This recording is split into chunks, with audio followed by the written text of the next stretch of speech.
Okay, ladies and gentlemen, commissioners, the Village of Forest Park Council meeting will come to order. This is our Monday, October 15th, 2024 meeting. We begin with the Pledge of Allegiance. If you are able, please rise.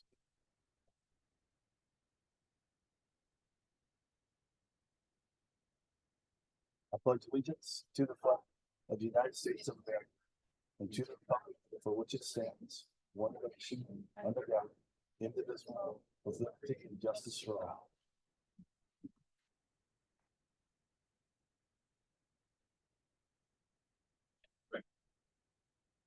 Used to play being on that side.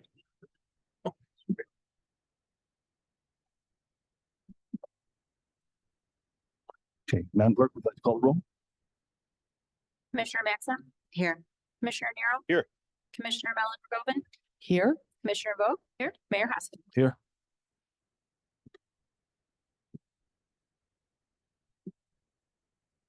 Okay, approval of the minutes. Is there a motion to approve the minutes from the September 23rd regular meeting? I'll make the motion. Thank you. It's been moved by Commissioner Maxham. Is there a second? Nero second. It's been seconded by Commissioner Nero. Discussion? Okay, there's no discussion. Roll call. Commissioner Maxim, Aye. Commissioner Nero, Aye. Commissioner Mellon-McGovern, Aye. Commissioner Vogt. Aye. Mayor Hoskins. Aye. Okay, public comment. We have two. Closed session minutes. Oh, yes. We do. There are closed session. Right. Okay, also, we have is there a motion to approve the closed session minutes? I'll make the motion. Thank you. It's been moved by Commissioner Maxham. Is there a second? Nero second. Been seconded by Commissioner Nero. Discussion? All right, there's no discussion. Commissioner Maxim, Aye. Commissioner Nero. Aye. Commissioner Mellon-McGovern, Aye. Commissioner Vogt. Aye. Mayor Hoskins. Aye.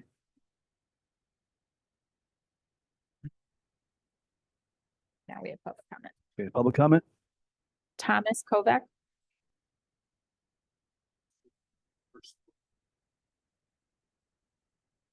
You have 3 minutes.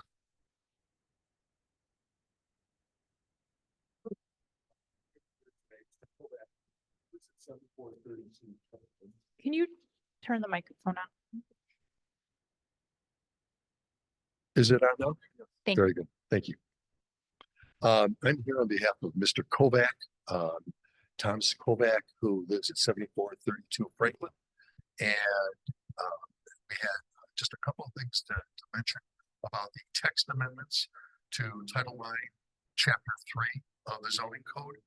We're going to raise one of the changes that I saw in the text amendment was the elimination of the lot of record text in the R3 section pertaining to the R3, and actually applies to all, but that lot of record, Mr. Kovac owns a single family dwelling in an R3 section, and that is a legal non-conforming use. And I wanted to express his concern that he is still protected as a legal non-conforming use. I had the opportunity of talking to Mr. Winky early before the meeting started. He did assure me that those protections will be carried over to any amendments within the non-conforming use section.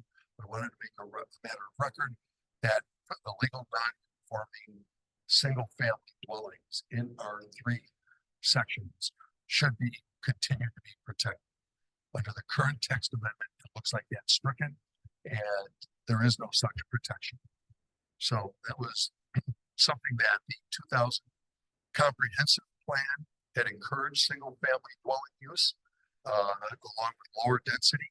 It was not addressed at all in the 2014 comprehensive plan, and just wanted to assure that there's protections of the rights of single-family and 2-flat units in the R3 section, which are currently unpermitted under the, will be unpermitted under the text amendments. The other thing is the 30-foot, there's a 60-foot maximum height in the text amendment, which we believe would be detrimental to a single family dwelling or a 2-flat, in that in conjunction with the elimination of all setbacks, both from the front, the side, and the rear, can extend a massive structure 60 feet high next to a single family house. And that's something that would be adversely impacting the property owner of any single family dwelling. There's a lot of examples of that Mr. Kovac covered, but south of Roosevelt, particularly at Elgin, on the area between Harrison and Roosevelt on Beloit, across from the middle school and elementary school there, I don't have the name, you could have 60-foot structures of multifamily dwellings in those R3 sections. We also question under the text of it either being 30-foot minimum height. We're hoping that you can get comment on why that minimum height was put in. I have no other further comments. I'd like to turn over to Mr. Kovac.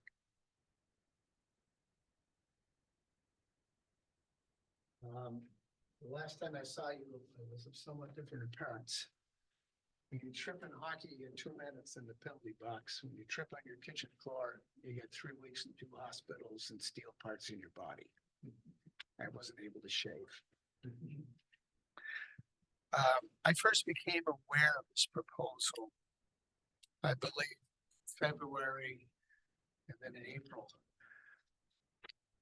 Because of family medical problems, I was in Florida.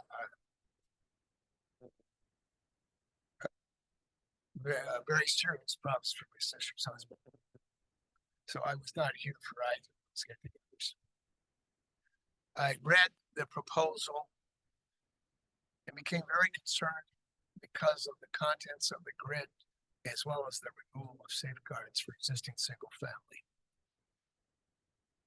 I went through, I've walked this village thoroughly, either on foot and car. And I looked at all of the R3 residential district areas, and what the composition of housing stock was in them, as well as R1 or R2 areas that abutted in R3. So Tim did mention it, but for example, on Circle Avenue between Roosevelt and 16th, across from an I-1 industrial district, it's almost entirely single family dwellings, some of which are very low in quality. You know, they wouldn't be outrageously priced houses, so you could just tear down, you know, now under the new code, be allowed to put up a 60-foot high structure all the way to the lot line, the sidewalk, any side streets or the alleyway. So we have all these single family dwellings in back of that can be hugely impacted by a 60-foot structure. I think a good example of this kind of situation would be the Jerry Reinsdorf building, the Baskin Robbins, next to Baskin Robbins, and how it impacts across the alley of those low-rise residentials. I believe on is it Monroe? You walk down the alley, you're like this, and their backyard is right here. It's not nice. So it just seems that I don't know how much thought was given into the impact that I'm now discussing, if it was considered how adverse this could be. Thank you for your time. Thank you, Mr. Kovac.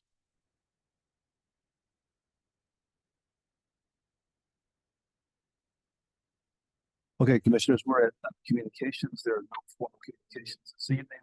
Department reports. Fire department report. I believe everyone has had a chance to review this. Are there any comments, questions, concerns about the fire department report? Okay, if not, we can move on to bills by resolution.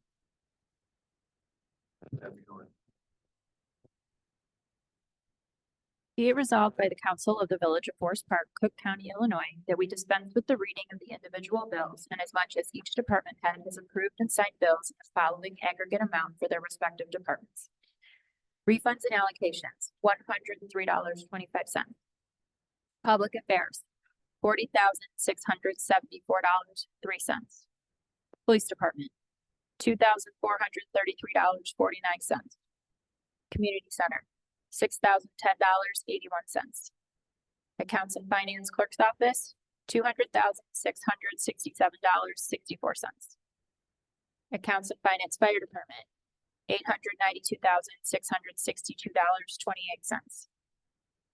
Department of Public Health and Safety, $4,323.35. Streets and Public Improvements, $121,213.80. Public Property, $64,090.19. Seizure, $1,706.20. Federal Customs, $42,940.30. Fleet Replacement, $47,887. Tip, $21,020.59. VIP, $61,458.73. Water Department, $32,348.27, for a total of $1,539,539.93.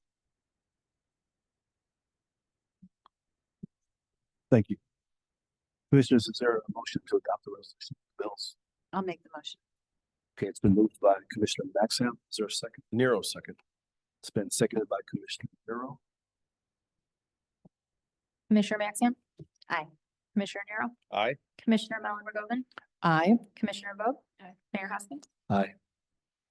This is R-86-24.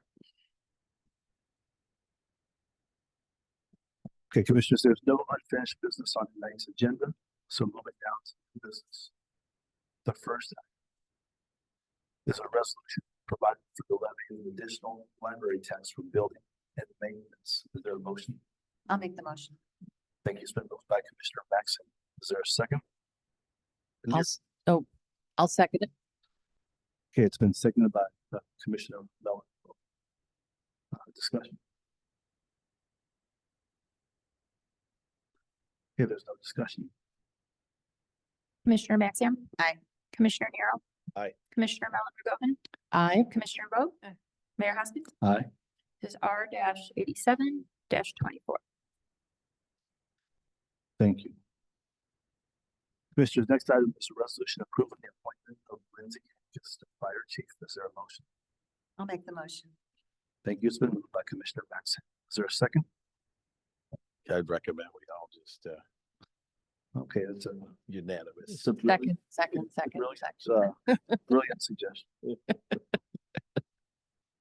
Commissioner Maxim. Oh, do you want discussion? Is there any discussion? Yes. Okay, Commissioner Maxim. So I just want to say it is a absolute honor to have been part of the process that led to Lindsay being voted tonight officially to be the next fire chief. I've lived in this community for a long time, and I've known Lindsay or known of her sort of just through seeing her around, with all these rumors about how she'd done the Iron Man multiple times, which I think is not just a rumor, but it's true. And that's, the kind of thing that takes like huge physical and mental endurance. And so I was, impressed with her before I even really knew her. And then over the past several years, first with the newspaper and then here as a commissioner, I've gotten a chance to know her much better. And what I've seen is someone who doesn't just view this as her job, but as a passion or a calling. Her dedication to this town goes beyond just what she's paid to do, but she's always at community events. She's been volunteering for Soup and Bread, which is something I also volunteer for quite a long time. She just shows up to places as a, in a way that makes her to be a role model. She's an exceptional firefighter. She's an expert in emergency management, which is something that the village is working on right now, and just a great leader who has earned my confidence and my full support. And I just want to say congratulations, Lindsay. Okay. Commissioner Mellon. Yeah, I just wanted to add to Commissioner Maxim's comments. I've known the fire department in Forest Park for a long time personally, and they've come to my door, served my family Their knowledge and professionalism is exceptional. I find them to be, as a department, very close knit, supportive of each other. I'm glad that we had exceptional candidates for this position. And I think our chief candidate that came forward for this position, very proud of her. And I'm proud as a council that we're bringing forward Chief Henkes for this role. And I'm proud that this department exists to continue to support the village. And I'm proud that our department will continue to work together to support this village and provide the level of knowledge and expertise to us and also to the surrounding Proviso Township. I think it's an example of who we are as a village, that we continue to provide such a level of expertise, but also care for each other. And that starts with the care that our firefighters provide to each other professionally and personally. And I've witnessed that as a person who's received care and concern from them. So congratulations, and thank you for continuing to serve us, and very proud of this decision. Commissioner Vogt? Yeah, I echo all these sentiments. I want to thank Chief Chipetta for always having an open door policy and for always being willing to chat and explain, what's going on in your department and advocating for your team. And thank you for sort of passing this torch and being, I think, a mentor for Lindsay to this position. So that's appreciated. And I know one time I was driving by the department on a call, and Lindsay was walking towards it, very focused, very serious. And I just wanted to say that I really appreciate just your demeanor and your excitement and your livelihood, but also how focused and serious you are when it comes to sort of the business of being a firefighter. So I really appreciate that leadership, and I wish you luck in the new position. Okay, any other? Commissioner Nero? Congratulations, well deserved.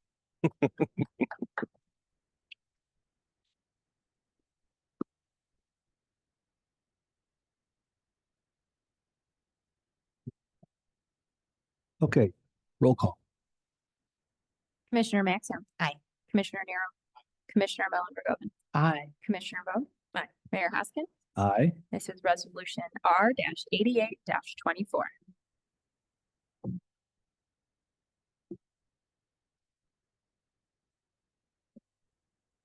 Okay, Commissioners, next item is a resolution authorizing the waiver of the hiring freeze for IMRF employees regarding the hiring of a full-time PACE bus driver. Is there a motion? I'll make the motion. The motion is made by Commissioner Maxim. Is there a second? I'll second. It's been seconded by Commissioner Mellon Vergoven. Discussion? Okay, there's no discussion. Commissioner Maxim. Aye. Commissioner Nero. Commissioner Mellon Vergoven. Aye. Commissioner Vogt. Mayor Hoskins. Aye. This is R-89-24. Thank you, Acting Clerk. Commissioners, next item is a resolution approving the intergovernmental agreement for health inspection services for 2024. Is there a motion? Nero make that motion. Thank you. It's been moved by Commissioner Nero. Is there a second? I'll second. It's been seconded by Commissioner Maxim. Discussion? Okay, there's no discussion. Commissioner Maxim. Aye. Commissioner Nero. Aye. Commissioner Mellon Vergoven. Aye. Commissioner Vogt. Mayor Hoskins. Aye. This is R-90-24. Thank you, Acting Clerk. Commissioners, next item is a resolution approving and ratifying the execution of an application for the small equipment grant office of the Illinois State Fire Marshal.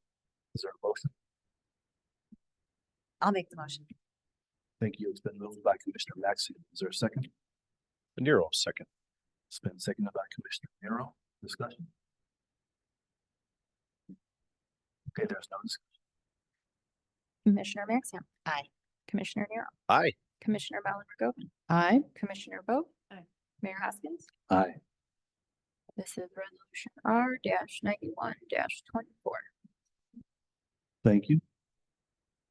Hey, Commissioners, next item is a resolution approving an intergovernmental agreement between the Chicago Transit Authority and the Village of Forest Park for special transit police services. Is there a motion? I'll make the motion. Thank you. It's been moved by Commissioner Maxim. Is there a second? Yes, sir. Nero, second. It's been seconded by Commissioner Nero. Discussion? Okay, there's no discussion. Commissioner Maxim. Aye. Commissioner Nero. Aye. Commissioner Mellon McGovern. Aye. Commissioner Vogt. Mayor Hoskins. Aye. This is resolution R-92-24. Thank you, Acting Clerk. Commissioners, next item is a resolution to approve and authorize the professional engineering services proposal for construction engineering services for the 2024 Ferdinand Avenue Water and storm sewer replacement and Ferdinand Adams Street Services Project for Burke Engineering. Is there a motion? I'll make the motion. Thank you. It's been moved by Commissioner Mellon. Is there a second? No second. It's been seconded by Commissioner Bolt. Discussion? Okay, there's no discussion. Commissioner Maxim. Aye. Commissioner Nero. Aye. Commissioner Mellon McGovern. Aye. Commissioner Vogt. Aye. Mayor Hoskins. Aye.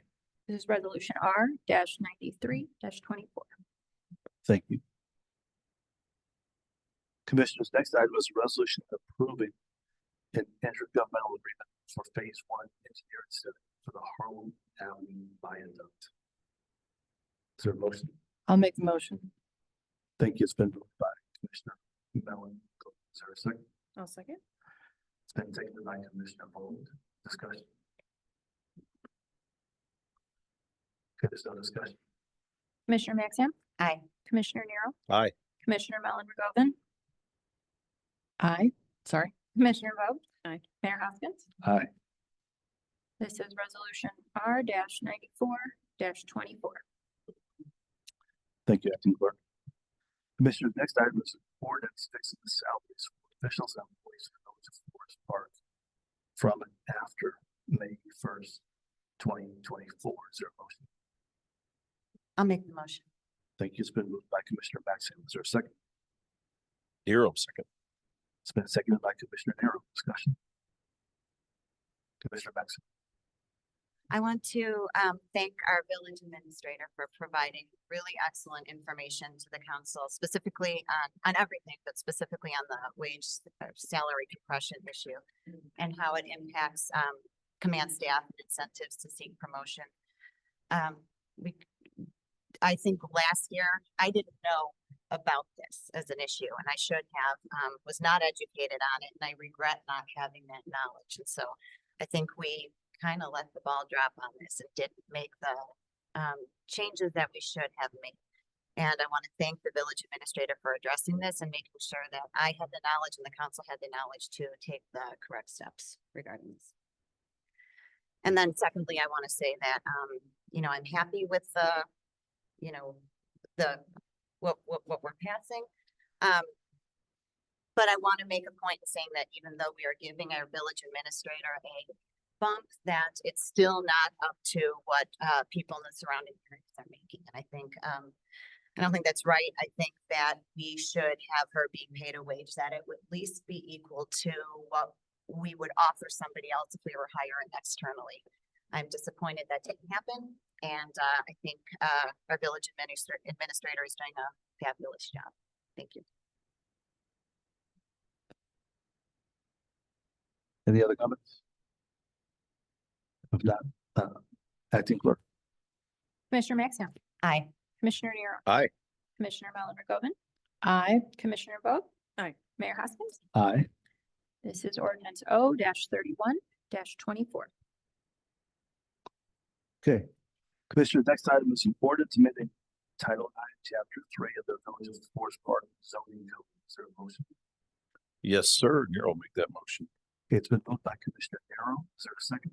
I'll second. It's been seconded by Commissioner Maxim. Discussion. Mayor, in anticipation of questions regarding the not only number 10, number 11, but the agenda, I think it'd be appropriate if Director Blinky and or Village Administrator Edler approach the podium.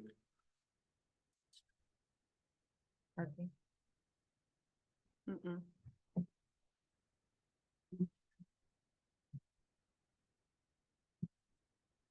Yes.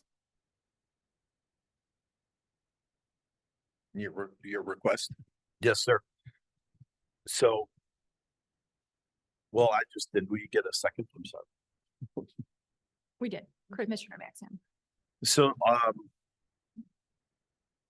in talking with fellow commissioners here at the dais, I know that there were some questions regarding some of the language specifically in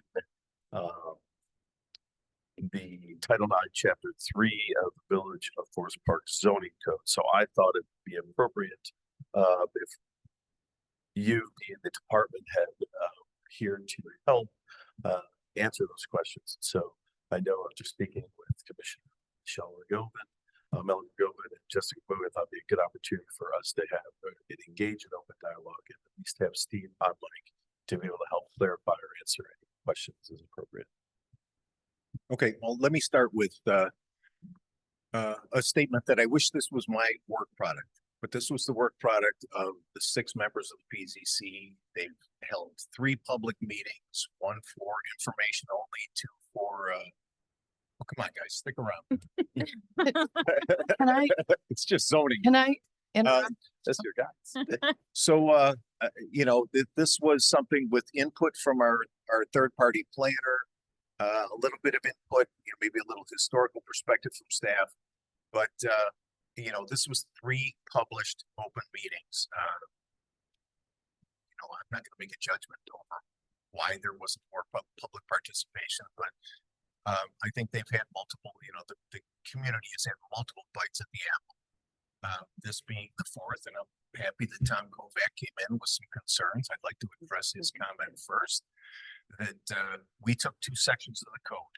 Okay, we're going to take 2 sections of the code as we work through the entire code. Right now, the 1 section of the code, the R3 section in particular, yes, lot of record is an issue there, but the non-conforming section, and I believe it's chapter 10 of the code, has not been changed. Likewise, there's also going to be a map amendment, a global map amendment, because we recognize the counterintuitive nature of having R3 designations to homes on the 14, 15, and 1600 block of Circle. It makes no sense. But that cleanup takes time. And in order for us to avoid the creation of an entire new zoning update committee, we have decided to take them in small batches. So I can give you my word that the non-conforming status of a single-family dwelling in an R3 zone district is not impaired. It's not impaired. The entire issue of the non-conforming was almost a non-issue prior to the housing crisis. And after the housing crisis, lenders became acutely concerned with the ability to rebuild. Okay, and we routinely write rebuild letters all the time, because if I can't write a rebuild letter,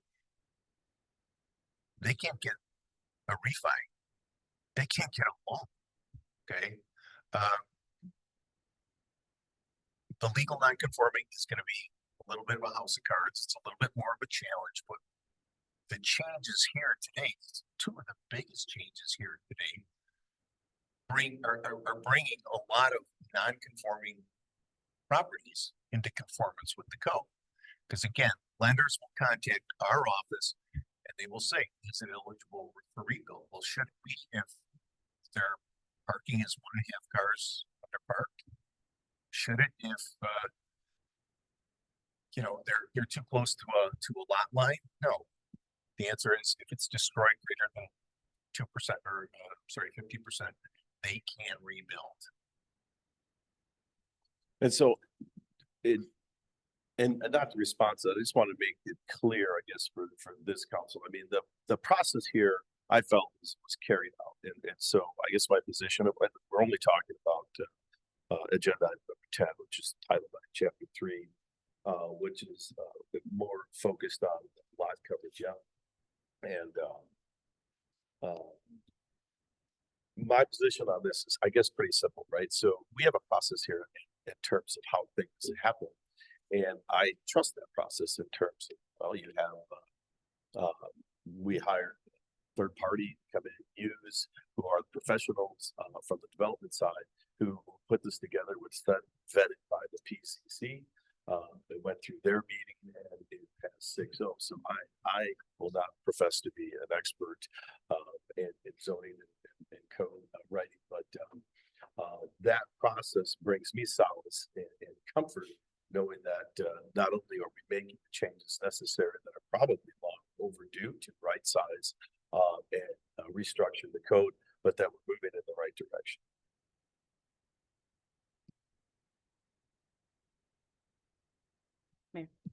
Commissioner Bowman.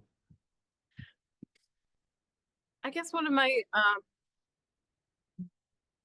questions, or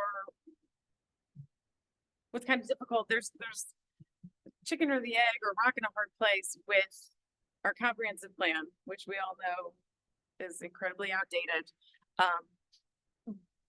But right now that's all we have to go off of. And a lot of our, or most of the zoning is written in such a way that are even in compliance with the comprehensive plan. And these changes at this point are not, but we also don't want to be waiting forever to make some updates that do need to happen. So which updates are the right ones to be making pre-comprehensive plan update, and which ones maybe need a little bit more community input or a little bit more analysis?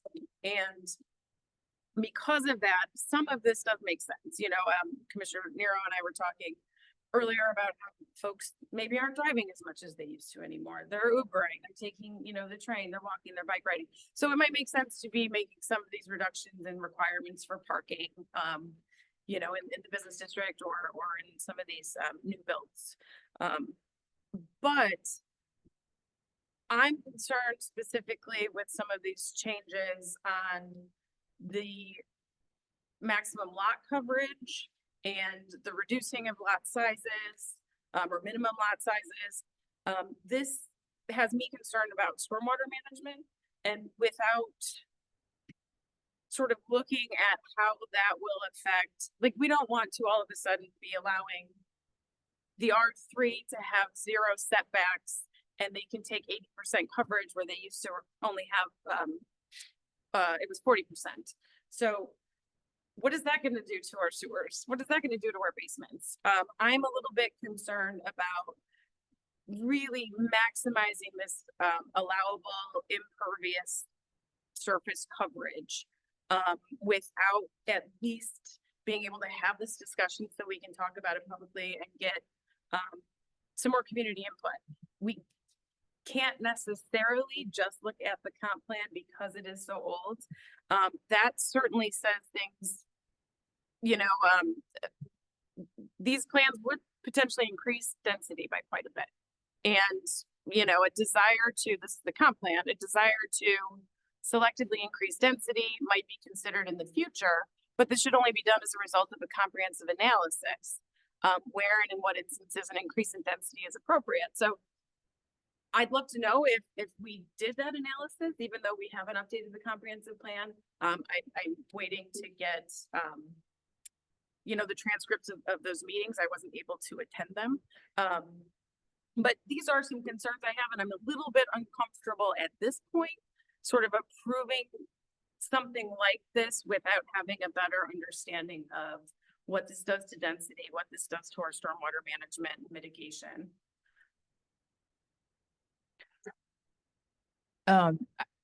I just, you know, and I just want to jump on to some of the things that Commissioner Vogt said, and also tie them into some things that Commissioner Nero said. And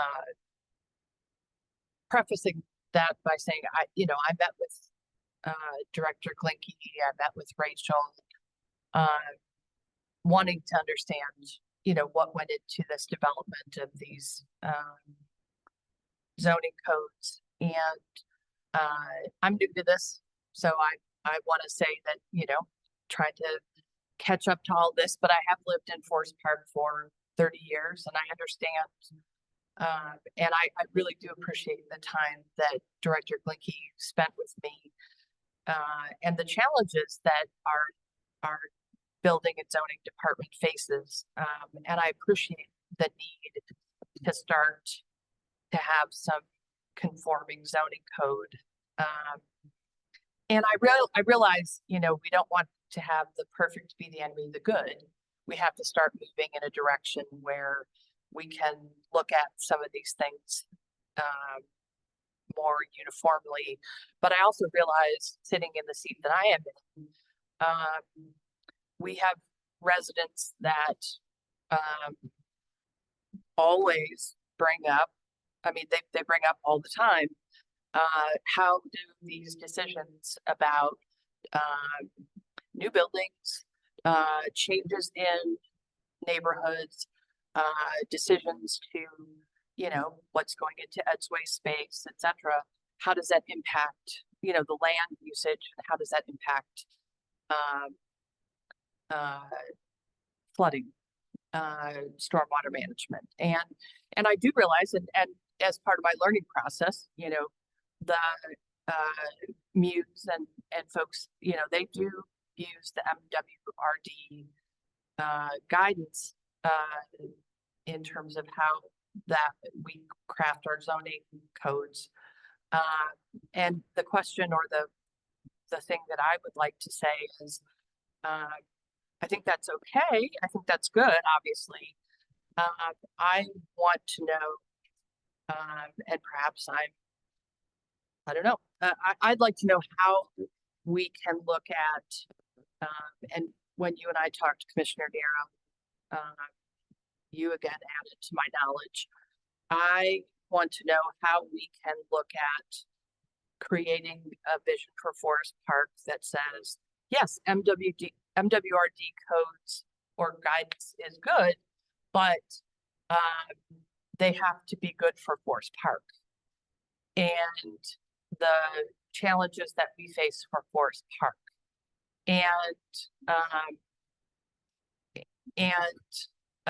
I think that,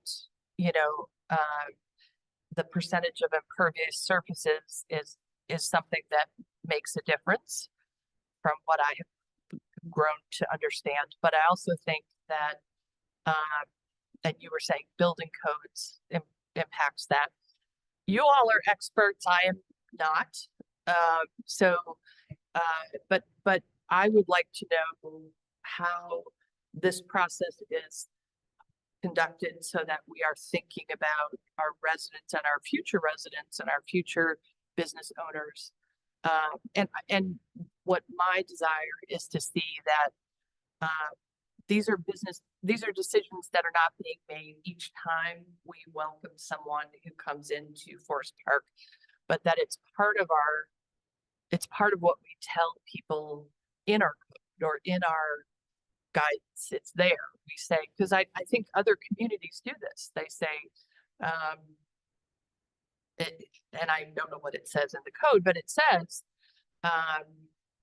it accommodates for these concerns about flooding. It accommodates for that, and so I'm not in the weeds of the numbers, but I would like to say that I would like the guidance to say that we have an understanding of the fact that stormwater management is not going away, and we understand it as a community, and we understand how it's going to continue to affect us in such a way that we know that we can make these changes in terms of density, etc. But we are going to make decisions to say we're going to keep these things in mind and we understand the impact on this issue. So that's the input I would like to have.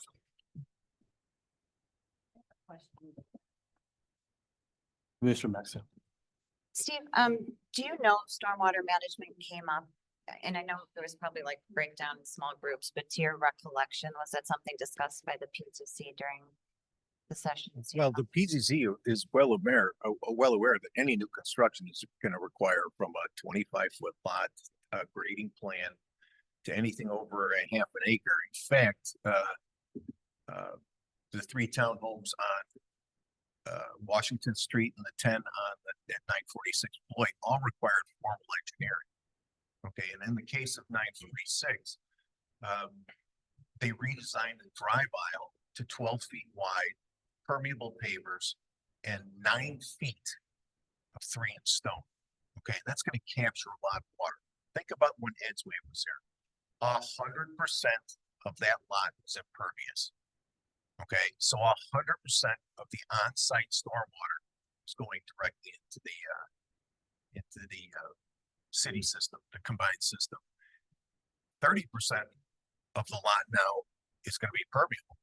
So you not only do you have that on-site detention, but you've got that's the smart development and that's the engineering that goes into these projects. We don't come up with policy to make things worse. You know, on a 125-foot lot, we're talking about 310 square feet. Okay. You also have to take our day-to-day practices, which include any home that's sold in Forest Park that has downspouts connected to the city system through a clay drain that goes back into their city discharge. Those are all immediately ordered, just disconnected and drained to grade. Okay, so we're taking a lot of water off the system and having it discharged to grade. How that's accomplished, whether that's with a French drain, whether or not they come up with some alternative water catchment is up to them, but their sumps cannot pump into the alley. Their regular discharge is going to have to be directed so it doesn't adversely impact their neighbors. I mean, that's an everyday practice. I appreciate the observations that you're making, and I think Edsway example is a great one, where the conversations that occurred at that PZC meeting resulted, I think, in increased permeable surfaces, because I think the original plan, I was in those meetings. The original plan didn't include permeable surfaces, and that was part of it. I think my observation or my intention is to say, could we as a community have a goal or a way of saying, and this is also my intention, is to say, instead of making this something that happens on a case-by-case basis, to say, is there a way to codify some aspect of this to say, this is a value we have as a community. Could this be reflected in our code? Well, I did run that by at Jessica's suggestion, run that by Christopher Burke Engineering. And, you know, the lot metrics in this town make that very difficult. He did send me examples from certain towns that, you know, we might as well be, you know, comparing apples and automobiles here. So, Lincolnwood, Wilmette, River Forest, Schaumburg, Arlington Heights. I mean, these are all places that have substantially more consistent and larger lots. I hear you. His suggestion was very simple, and let me make this perfectly clear. This is not a zoning thing. This is something that would be built into the zoning code, or I'm sorry, into the building code. Okay. And I think it's very reasonable to say, if you're going to build a new single family housing, you're going to pay $1,500 to the village to go into a segregated stormwater management fund that we can use to supplement the backflow program. And that was, and you know what? So my question was then, that was part of Brian's comment to me. So maybe my question isn't as much zoning. You know, It's a conversation for Okay. another department, Okay. but I've already done the footwork on it and I'm happy to, I mean, that's a simple text amendment, correct, Brian? Okay, so I don't know if that answers some of your questions, but in terms of the impervious surfaces, in terms of the groundwater management, but if that's the way that we need to handle it, we can talk about it further, but Okay, well, let me address the increases Yeah. in the permitted lot coverage. Yeah. Okay, now that was something that came through our third party consultant through Muse. Yep.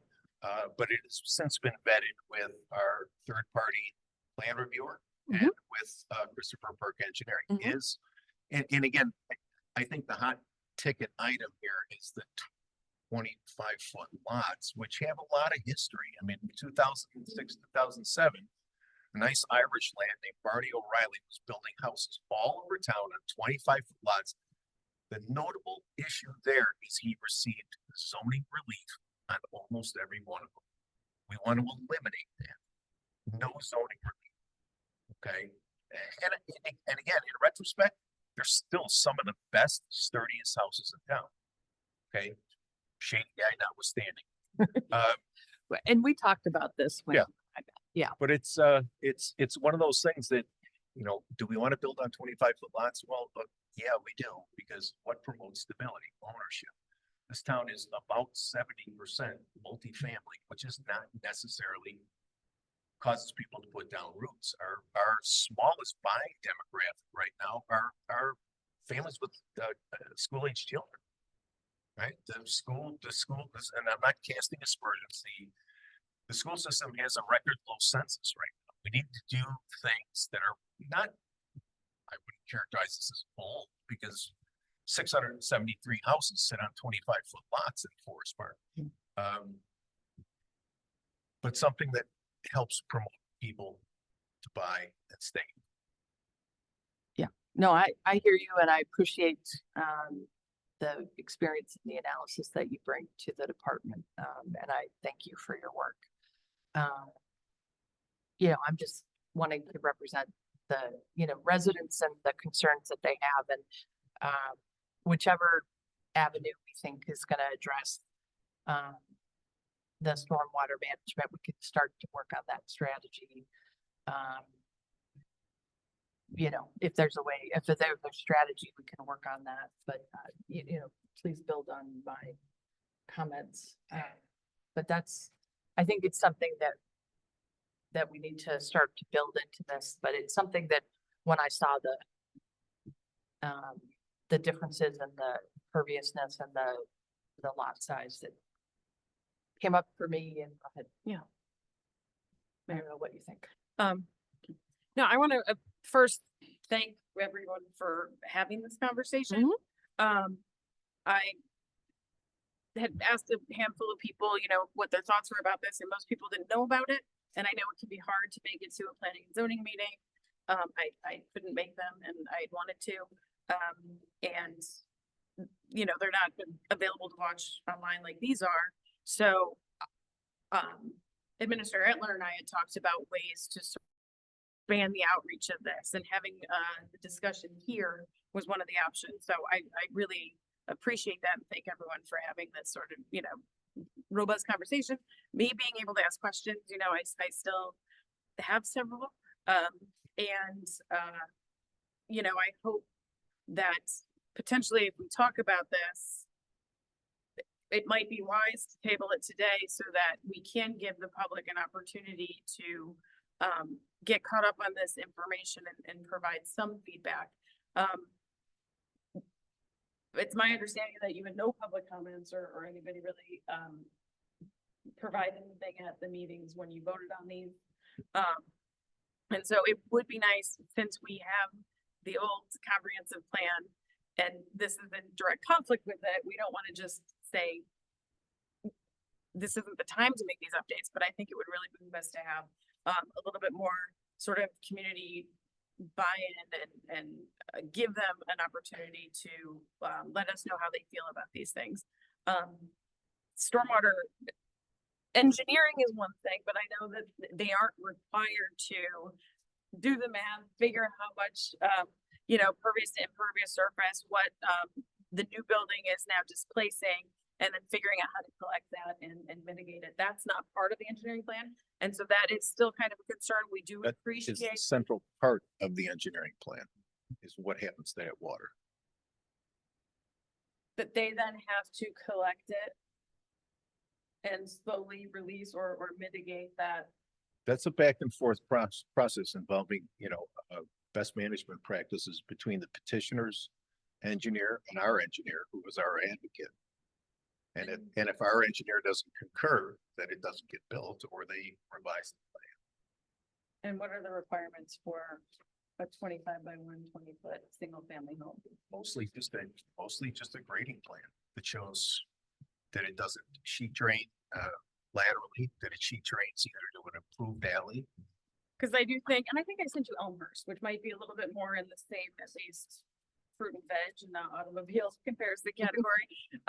But you know, they go above and beyond the basic minimum requirements of the MWRD in asking folks to have sort of that storm mitigation plan built into, I think, smaller lots than like the half an acre or acre. But when you are looking at, especially in the R3, 80% coverage on these little lots, I'm just a little bit hesitant to approve anything if we are not committed to. There's also a lot metric in the R3 that says you need 3,000 square feet of lot area per dwelling. So there are redundancies throughout the code. It's not just because I have a 50-foot lot in R3. I think this went down to 1,000 square feet. It was 2,000 on row homes or townhomes, 2,500 on two family. But I mean, that's semantics. I do have these concerns, and I was curious about with the density increase, you know, by allowing two family dwellings in R1, making Yes. that a permitted. Yes. I know that brings properties into Hundreds. conformity, but isn't that also opening the door to single families converting to two family? Oh, most definitely. But what would be the benefit? I don't It know. doesn't- I it moved doesn't to add Florida value. and I want some rental income. It doesn't add value. You're not gonna make the parking metric, the most logical, who's gonna wanna give up the second floor of their home for a rental? The most logical place to put a second unit would be in the basement, but then you're facing current building. And I would like to say that within the last 25 But it would years, make that allowable. it would make it allowable, but largely impractical, because 90% of the basements here, which would be the most likely location for a second unit, have ceilings that are less than 8 feet tall. So if you want to make the $45,000 to $55,000 investment to drop your basement, that's going to take you 4 years. That's speculative on each person in their home. I mean, there's plenty of people that I think Ryan said he deconverted his house from his two family. So at some point, someone decided to, you know, Do you have 8-foot ceilings in your basement? No, not in my basement. Yeah, didn't think so. I think, but there's got a couple things in the. You have to know the housing stock. You have to be familiar with the housing stock here, and I think I'm the most familiar with the housing stock here in Forest Park. To even make the assumption that there's going to be some proliferation of single families devaluing their property and making substantial investment to provide an additional income to your property is not based in reality. I'm not speculating on the housing market. I'm just asking if it would now be legal. Oh, it is. Yeah, Because 100%. again, the old comp plan, it goes into great detail about encouraging folks to decommission single family houses that were made into. Oh, we are. Every So time, it's every even time a not- bank property comes on, that's a non-purpose built, two flat, we absolutely make it mandatory. We've done 7 this year. But it wouldn't be then if this were allowed. If you have the home lot metrics and the building metrics, you could do it. but I would say, based on my experience, That's fine, but it it's would just not be not, allowed. it's just not gonna happen.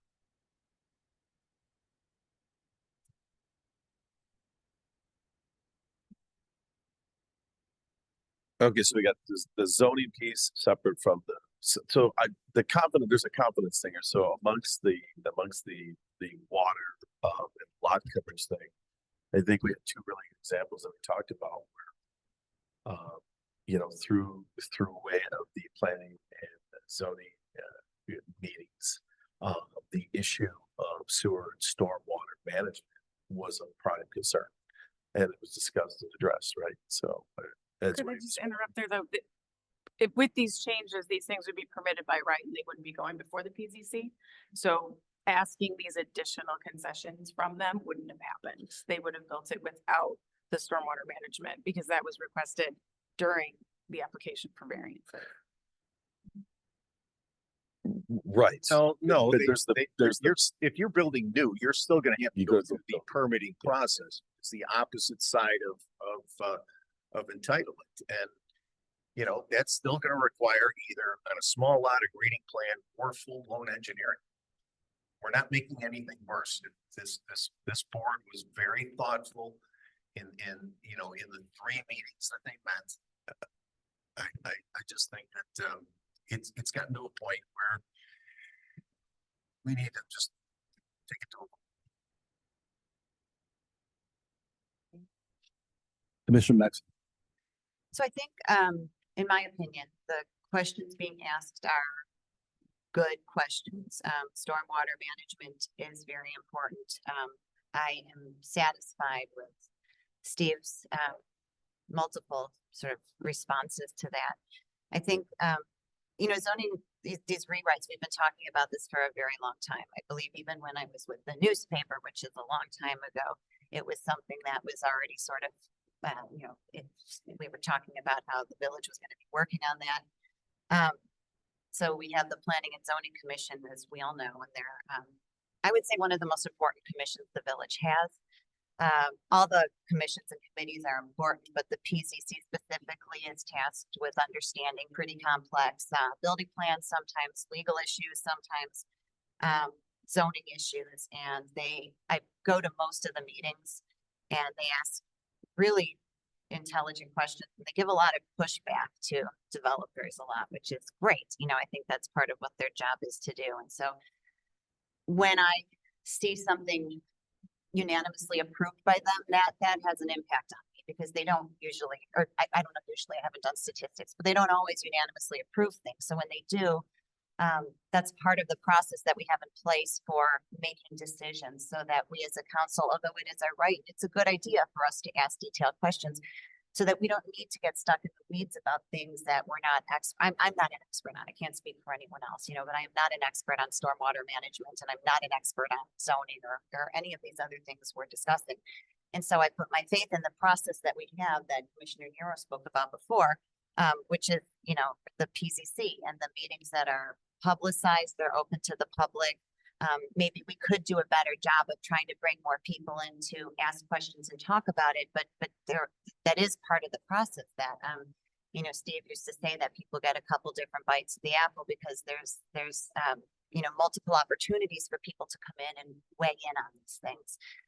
So for me, because I am not an expert on these things, I am choosing to trust, the people who are the experts and the people we've, as a commission put in place on the PCC to make these decisions to make these recommendations that are gonna come to us.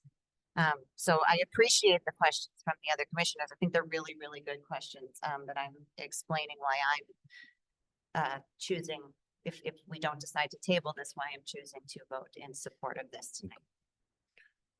Yeah, and I think just single family density is good density, right? That's good for Forest Park for a lot of the reasons I think that we spoke of earlier, that you and I talked about, and what Director Glinke mentioned earlier.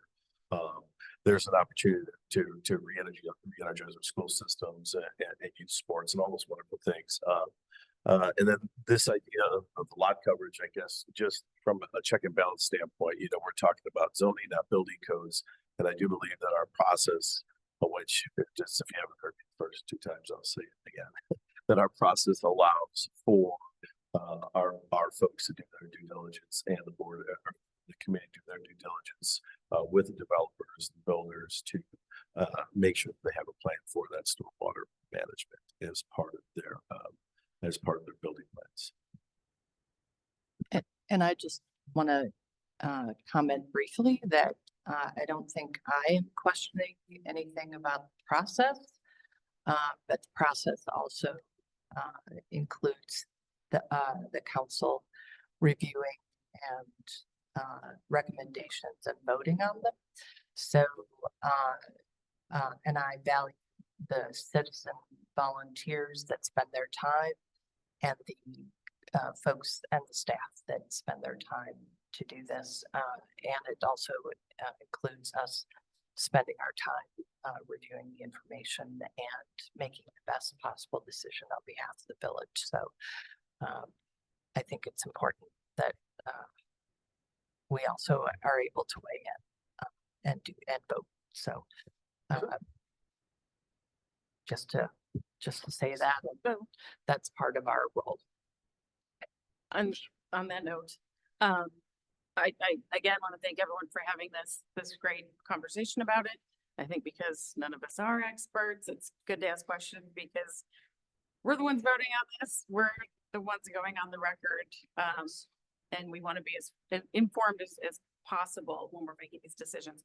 I will still say that I think this has been a great opportunity to get this information out to the public, give it one last bite at the apple, so to speak.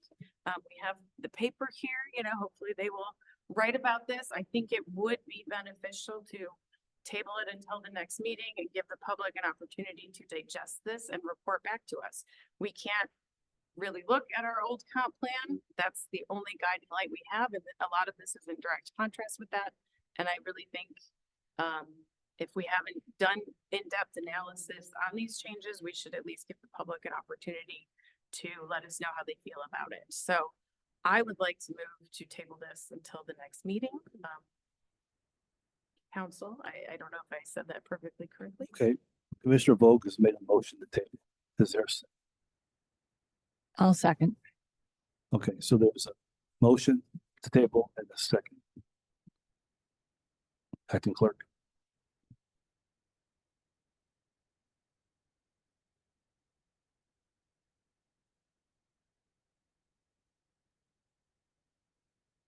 Commissioner Maxham, Wait, just hang on. Discussion Discussion on the motion to table. to what end? I mean, so It's a non-debatable motion. I just want to know to the next meeting would be like, what's going to happen before the next? Hold on a second. I think I explained myself. So once there's a motion to table, there has to be a motion to remove the table at a future meeting. That could be next week. It could be 3 months from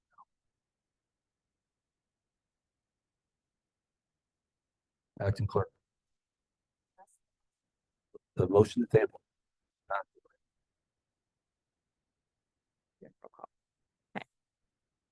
Commissioner Maxham. Aye.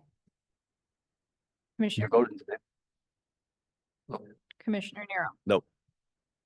Commissioner Mellon Govin, Aye. Commissioner Vogt. Aye. Mayor Hoskins. Aye. This motion is tabled until it is brought off the table. Okay, Commissioners, next item is an ordinance amending Title 9, Chapter 8 of the Village Park Zone. Is there a motion? Nero will make that motion. Okay, it's been moved by Commissioner Nero. Is there a second? I'll second. Okay, it's been moved and seconded. Discussion.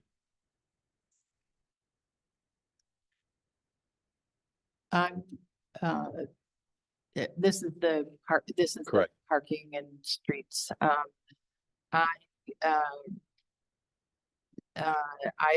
reviewed this and I think we didn't discuss this in detail, but I think the general gist, and I discussed this with Commissioner Vogt. I think given the fact that less people are driving, or I think we're moving to a less car-centric society.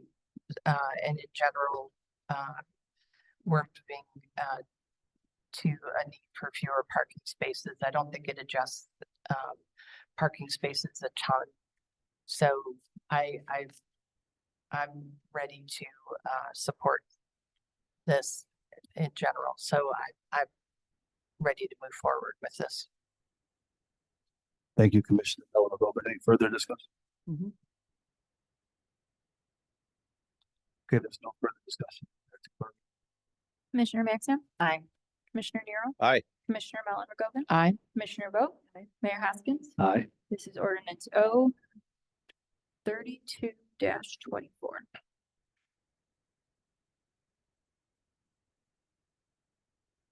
Okay, council, the next item is the motion to approve the 2025 council meeting schedule. Is there a motion? I will make the motion. Thank you. It's been moved by Commissioner Maxim. Is there a second? Second.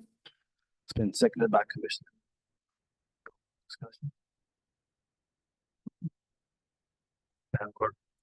Commissioner Maxim, Aye. Commissioner Nero. Aye. Commissioner Mellon McGovern, Aye. Commissioner Vogt, Mayor Hoskins. Aye.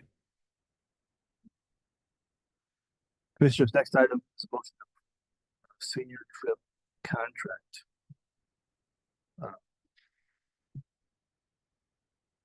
For Hangar 2 and Tangle.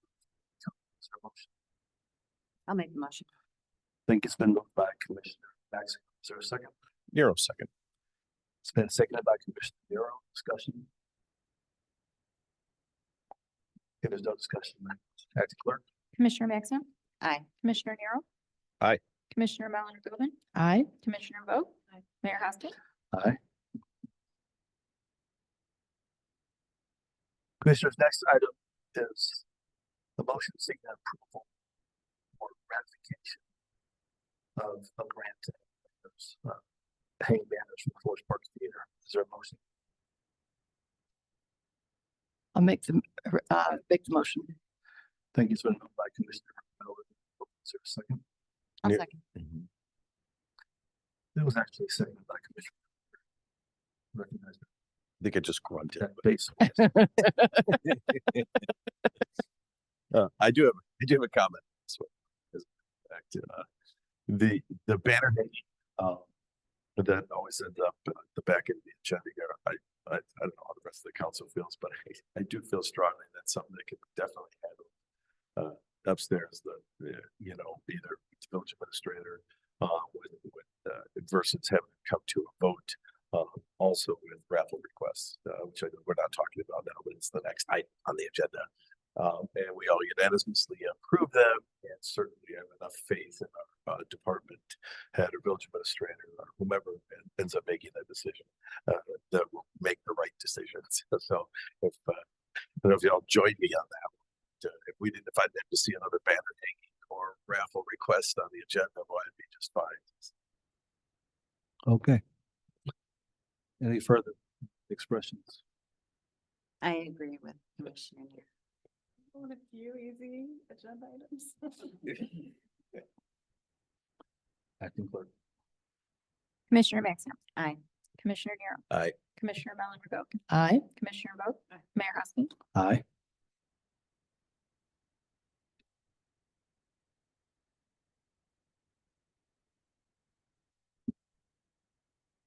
All right, Commissioners, last item is approval of a raffle license request from the Oak Park Wind. So is there a motion?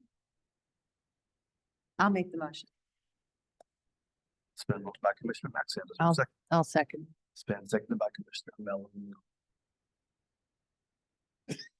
Discussion. Same as the last one. Uh, Acting Clerk. Commissioner Maxim. Aye. Commissioner Nero. Aye. Commissioner Mellon McGovern, Aye. Commissioner Vogt, Mayor Hoskins. Aye. All right, we're at administrator's report, so you're gonna have to go your administrator. I'm going to keep my report short, but wanted to say the following. As all of us here know, tonight is Phil Chiappetta's last night as the Forest Park Fire Chief. He's gonna kill me. So while we are excited to welcome in our new chief, I'd like to take a moment to thank Phil for everything he has given to Forest Park. Phil has dedicated his life to serving our community for over 20 years. Chief Chiappetta was promoted in October of 2020 as the village was dealing with COVID. Our former fire chief provided very short notice that he was retiring, and Phil stepped in to fill those shoes without hesitation. Chief Chiappetta advocated and implemented the hiring of 6 additional firefighter paramedics. As our contract vendor could not fulfill the needs of here at Forest Park. Under Chief Chiappetta, the funds received through our GEMT program have increased annually. He successfully completed FEMA grant applications for awards that were for necessary equipment. He worked with our Foreign Fire Insurance Tax Board on cost sharing for equipment, and all of this was done. It helped reduce the strain on the village's funds. Chief Chiappetta has always monitored his budget and practiced fiscal responsibility while ensuring training and safety within his department. Phil has been a valuable asset to the village, going above and beyond the realm of his official duties as fire chief. Phil, we thank you for choosing Forest Park all those years ago. You didn't have to. For the high standards you've set at the fire department, and most importantly, for your dedication to this town. Best wishes in your next chapter of your life, where I'm certain you will continue to make a difference. I'm going to try to sneak in the door and be a student in the back of your class. The door to Forest Park is always open to you, and we expect you to come back and visit. So good luck.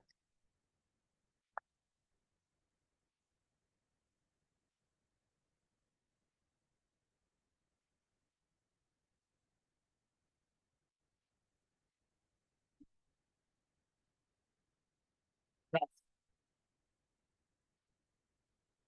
I told you I would do a resolution, and I didn't.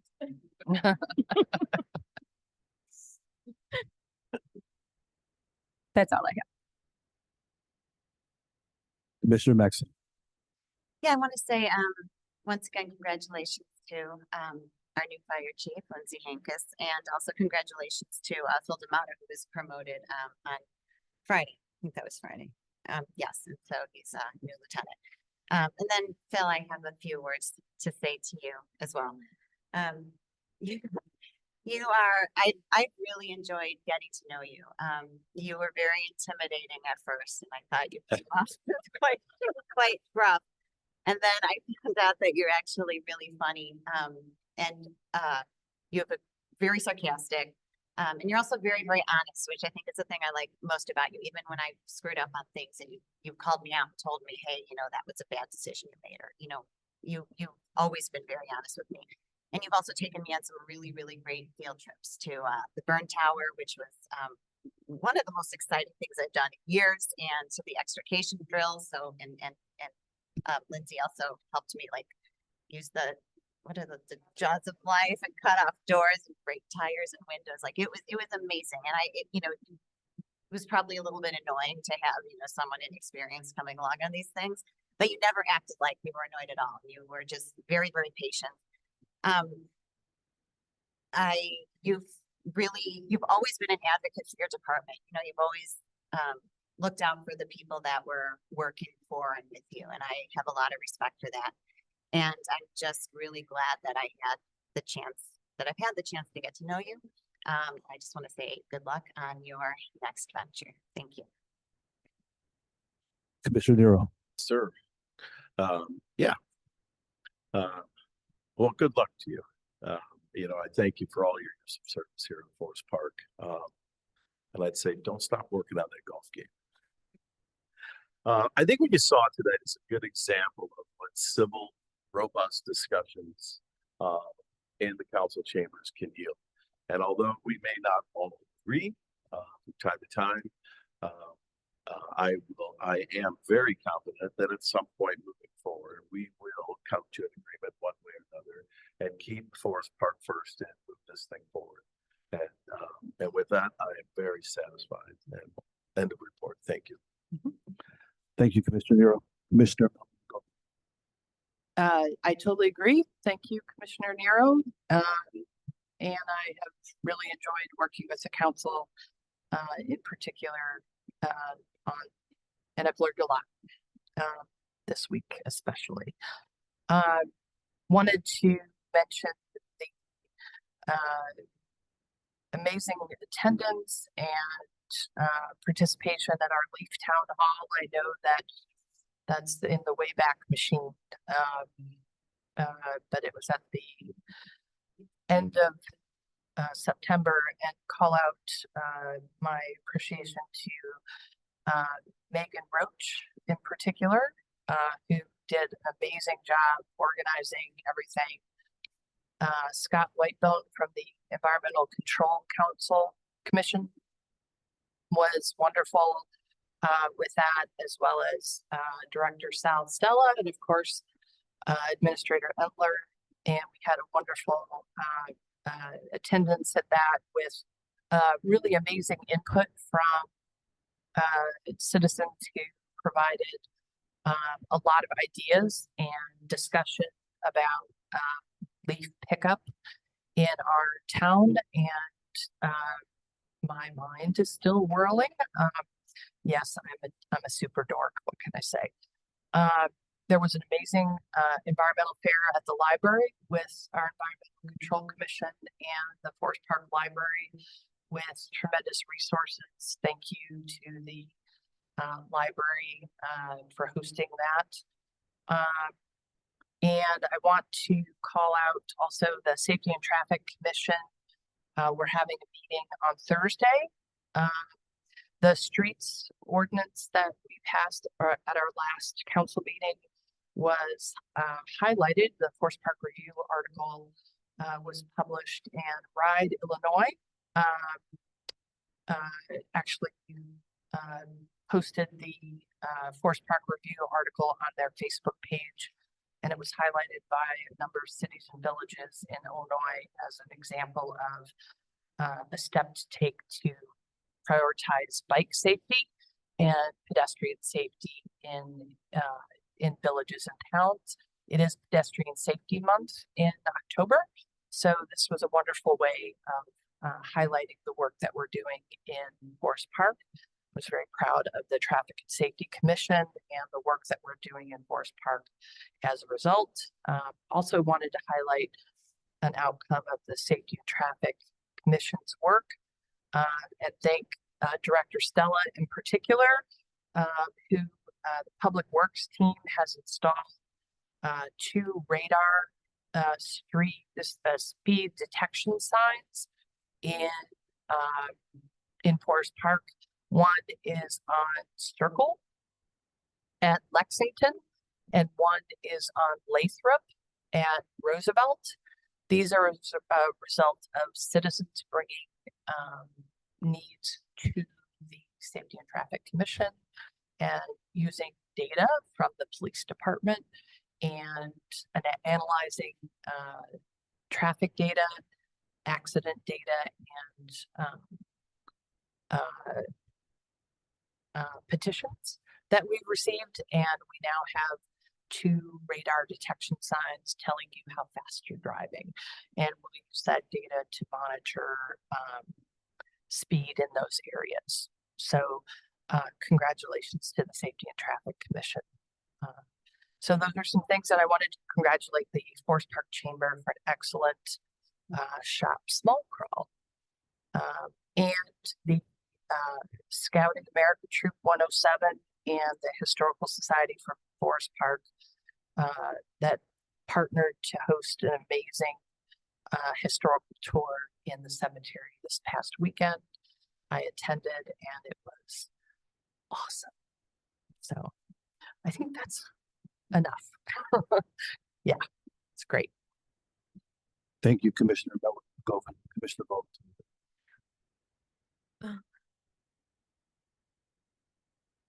So, thanks again, Commissioner Nero. I agree. That was a great conversation, and I do appreciate it, everybody. I said earlier, but Chief Geppetta, I do hope you have wonderful luck in your future endeavors, and I do thank you for your time here. I appreciate it. And of course, Lindsay, congratulations. The other thing I wanted to cover was I wanted to thank Director Stella he's been providing the council with a really nice overview of everything Public Works is handling on a daily or weekly basis. And it's been really informative and helpful, and I appreciate you doing that. Part of that update, he let us know that we were approved for our Tree City application for this year, so that's great news there. And then please, if you haven't yet, mark your calendars for Saturday, November 9th. That is the Pumpkin Smash. We have a lot of new exciting ways to toss or roll or smash your pumpkin into the composting bin. So please join us. We will have some local vendors selling snacks and treats as well this year. And thank you, Administrator Entler, for pulling double duty this evening. That's all. Thanks. Okay, I'll make mine quick. Chief Chapetta, congratulations on your decision to retire. Thank you for your service here. And Chief Hankus, welcome aboard. Thank you for your service here. Last week, Ferrara Candy was highlighted by the Illinois Manufacturers Association as part of their Makers on the tour, which brought a number of industry entities to Forest Park to highlight the Ferrari presence here in town. And so I got to attend that, and so did Administrator and Megan. So we learned a lot. Kind of got reading with some of the leaders at the Ferrari. For Forest Park, they're a big supporter of the village and the organization.